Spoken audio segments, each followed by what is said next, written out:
dagokionez Otermin izango da atepean, atzealdean Gabarain, Ladero, La Cruz eta Juri, Euskarriak Landeira eta Castellano, hiruko lerroan Javi Alamo, Ruben Duran eta Gorka Brit, eta puntan Goikoetxea.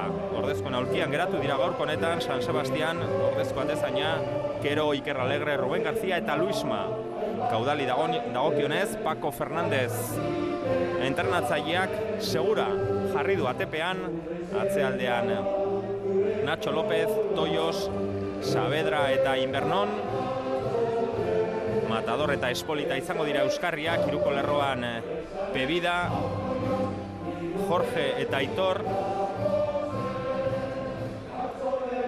Eta aurrelaria Jorge izango da, ordezkoen aulkian geratu dira Javi Díaz, Javi Tapia, Jose Luis, Nacho eta Pelaez. Hauexek beraz amaikakoak, partidako epailea iruditan ikusi dugun Julian García, Kantabriarra dena prest. Partidari hasiera emateko 28. jardunaldia eta hemendik aurrera ezin du hutsik egin Real Unionek. Hasi da norgehiagoka, garaipenak behar ditu, gorabehera handiko denboraldia darama Irungo taldeak, entrenatzaile aldatu egin zuen, 2 hilabete daramatza Miguel Solak aulkian, eta joan zen astean adibidez Zamoran galdu egin zuen luzapenean jasotako golarekin, 1 eta 0 galdu zuen, aukera paregabea joanan, eta egia esan lehenengo 4 sailkatuak aspaldi honetan Alabez, Eibar, Mirandés eta Real Union dira, hortxe da Real Union sartu irten. Kontua da, Erne lehenengo aukera izan dezake, jokaldia eskubialdetik egin du Jorgek, eta azkenean baloia kornerera joan da. Esaterari nintzen, goiko 4 horiek hartuta behintzat, joan zen asteburuan Alabezek galdu egin zuela etxean, Palentziaren aurka, Mirandesek ere galdu egin zuen, eta Real Unionek ere bai, irabazi zuen bakarra guk zuzenean ikusi genuen Eibar izan zen. Irregulartasun handia lehenengo postu horietan ere. Jendea ja ez da izango bukatzen handik asko falta delako, baina bai pixka bat bakoitza bere lekuan ipintzen ari da. Batzu beste baino hobeto, baina dena gutxi egiten ari dira, ez? Hor Real Unionek hor zalantza asko sortu ditu, ikusi lehen komentatu duguna, ez? Ikusi du etxetik kanpo jokatzen eta partiduak 3 partidu galdu ditu, ez? Sola etorri denetikan.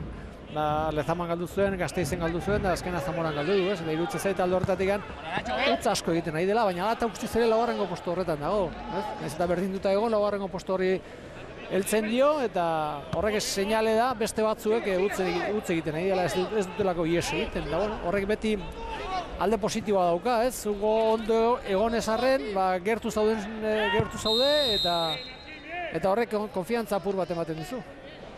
Halaxe da, 4. postuan da, eta momentuz 44 puntu horiekin Sanserekin berdinduta dago, Sansek ere 44 puntu ditu, eta une honetan bertan jokatzen ari da, Zubietan. Sanse eta Osasuna Promesas aurrez aurre ari dira, 4etan hasi da partida, beraz, haren berri ere izaten dugun, partida garrantzitsua. Demoraldi ona egiten ari diren 2 filial aurrez aurre, Sanse batez ere, ikusi dugunean aukera ona, ez dago jokoz kanpo, Otermine kornerera bota du, Larri lehenengo minutu hauetan Real Union dagoeneko 2 aukera izan ditu talde asturiarrak, hor ikusi dugu Javi Lopezen aukera, bakarrik geratu da, atezainaren aurrean, errezegi gainditu dute atzeko lerro hori. Lerroaren gaizki zegoen, lerroa egin da, baizik eta puskatuta zegoen, beti jokalari batek gelditzen da hor katiatuta atzean. Ez genuen espero horrelako hasiera, favorito argia da, teorian behintzat Real Union, baina momentuz, lehenengo minutu hauetan behintzat, nagusitzen ari da zelaian Kaudal, asturiarrak oso ondo sartu dira partidan, eta ez bakarrik kokapenari dagokionez, aukerak sortzen, bigarrena oso argia, berriz ere erasoan Kaudal, oraingo honetan joan egin zaio baloia Jorgeri, ondoko marratik kanpora, ateko sakea, Oterminek aterako du, minutu gutxi, baina dagoeneko 2 aukera, ea esnatzen den Real Union. Bai, jendea esnatu da, ez? Garbi ikusi du horre jendea laguntza behar duela. Lehen komentatu dizut, mikrofonoz kanpo ez, solaren adizpen batzuk entzun ditugula, esanez aurrean izango duen taldea gaur talde hona zela, gauza gondo egiten ari zela, zailkapenari. Jaurtik eta Atezainak atera du, aukera beste aldean, Berritek Jaurti, segura kornerrera. Zailkapenari zeiola begiratu behar, euskal repaso bat ematen zion, da batez ere goian jokalari onak zituela esaten zuen, da zelai erdian ere bai, jokalari garrantzitsua matador bezala aipatzen zuen, eta bueno, lehenengo minutu hauetan, lehenengo 4 minutuetan garbi erakutsi dugu, talde arriskutsua dela, Kornerra atera du Real Unionek baloia gora. Azkenean Espolitak buruz kanpora bota behar izan du, berriz ere kornerra aterako du, berriro ezkerraldetik. Ruben Duranek atzean sartzen ditu kaudalek jokalari guztiak, kornerra ondo defendatzeko, berriz ere atera du kornerra, eta berriro kanpora bota dute Asturiarrek, 3. kornerra jarraian aterako du ezker alde horretatik. Ruben Duranek, Real Unionek. Gorka Brit, area kanpoan, aldaratzearen zai, atera du berriz ere, baloia gora, buruka da, kasu honetan, kanpora da. Ladero edo Juri, bietako bat izan da. Juri. 3. saiakera honetan lortu du erremate egitera Real Unionek. Juriren buruka da, gutxigatik joan da kanpora. Partidu irikia, lehenengo minutu hauek Kaudale 2 kornerra atera ditu. 5 minutu eta Real Unionek 3 segidan atera ditu. Bai. Hemen ez dago inorre barkatzeko.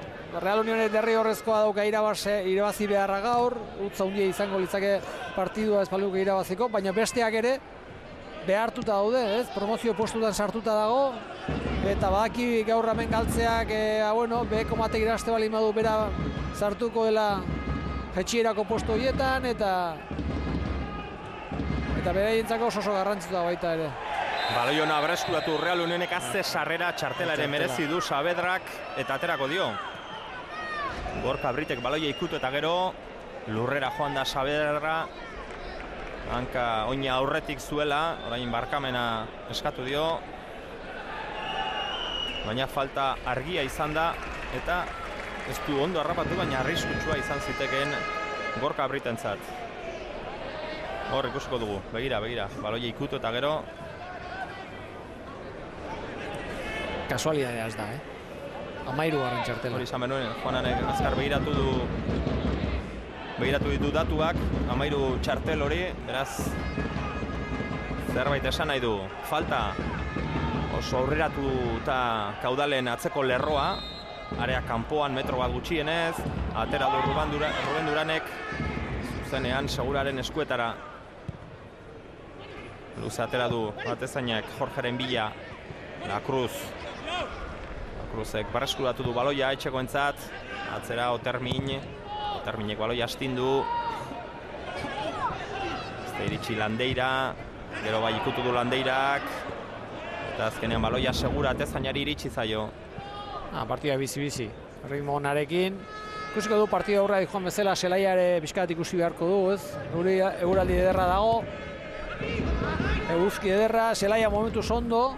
Gaina baloiak, nik usten dut ez dela asko gelditzen, ematen zuen lehorrago zegoela, baina, umea pixka badauka, zetasun pixka bat, eta iruditzen zaite ondo dagoela, Eta normalean, eguraldiak hola jarraitze bali madu, pixka lehortuko da, baina iruditzen zaite ondo dagoela jokatzeko. Jorgeren jokaldi azkenean ezkerrez egin du Jaurtik eta Jurik ondo atera du, Gorka Brit, buru altxatu, ez du aukera hundirik ikusiko jan, berriz ere ezkerrera eraman du baloia, Jurirekin jokatuz, Jurik, Gorka Briti, zelai erdian da Lasartearra, baloia beste aldera, Javi Alamorekin jokatu nahi zuen, Armandok moztu du, Armandoren bultzakada gero, baloia Real Unionentzat, falta dirazitu epaileak, azkar atera dute Irundarrek, Landeirak baloia ezkerrera, hor da Juri, Ruben Duran, Briten mugimendua, erdira egin du Ruben Duranek keinua jaurtitzeko, ikotxea ez da iritsi, La Cruz. Luze jokatu du Naparrak, Alamorentzat, zaila zen kontrola, ere ondo egin du, gero joan egin zaio alboko sakea, Kaudalek aterako du. Gaur beste 3 partida jokatuko dira, lehen aipatu dugu, Sanse eta Promesasen artekoa, lauretan, 5etan Peñaspor eta Eibar arituko dira, eta 6etan Palentzia eta Lemona. Ze sarrera, beste falta bat, berriro Real Unionen alde. Eta berriro, Saavedra. Saavedra alda, txartel horiarekin